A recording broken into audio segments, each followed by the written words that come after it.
Welcome back to SatoshiConomy, Bitcoin and peer-to-peer financial empowerment. Hashtag love all, serve others. Bitcoin, the brain, and the mind.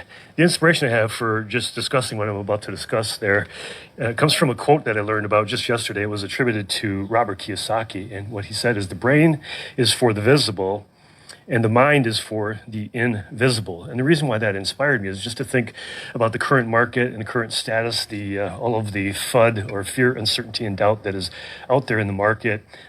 And much of it is causing the price of Bitcoin to dip and to retrace. And so there's just a huge aspect, or a huge variables going on, huge pressures for a downward on the price pressure. But I've been researching Bitcoin for 6 years now, and I see into the future. And what I mean is, because of the passion that I have just for learning about it, I know a little bit more than I did 6 years ago, and there's no question whatsoever, from some perspectives, what is really going on here. Bitcoin is the first money in history that has a capped supply, and it stands in the face of the economic environment that is prevalent throughout the entire world, and that specifically is just the notion of printing money. The U.S. last year printed like 30%. I mean, in the past 12 months, 35% of all the money that's ever been printed in this country has been printed, and that's rocket fuel for Bitcoin. And this year, there's the largest players on earth have begun to get into sovereign wealth funds. And after that, even the potentiality as far as game theory plays out, we'll be looking at the central banks of the world, the BIS, the IMF, the ECB, the F.U.D,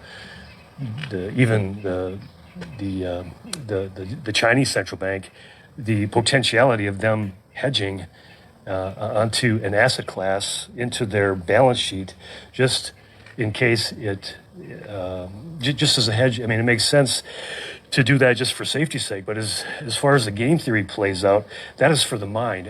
You and I, we naturally think on a scale of, what do we call it, an arithmetic scale. We don't generally think out long term or extrapolate our mind to think things in the long term. But it seems very clear to me that a big part of what's going on here is that what money is it's the purest form of human energy. It's the highest form of human energy. All the things that we put forth effort for gains in the future, or for aims that we have as far as humanity, it really boils down to money. And what is money? I've heard since I was a kid, money makes the world go round. And to a large degree, it does, in the sense that we need that. Everybody needs that to take care of at least the basics of life: food, clothing, and shelter, if you can get that. And the encouragement that I want to offer you to think about today is just the notion that there's a lot of players out here in the world today that are putting out fear, uncertainty, and doubt, putting out media to scare and to cause those of us who don't think long term, or don't know as much about a certain thing, to think, oh, well, I won't get it. But there's no stopping this Bitcoin. For 5 or 6 years, I've been talking about it, and some people have seen some of what I see. Most people don't. But I just want to encourage you in another video to just think, well, don't think about the visible. Use your mind and think about the invisible, and really what this entails. Check me out on YouTube at SatoshiConomy. I super appreciate if you like, and especially if you share this video to anybody. That'd be the best way that you could help me. Hashtag love all, serve others. I wish you well. I wish you wealth. I wish you health. And until next time, peace.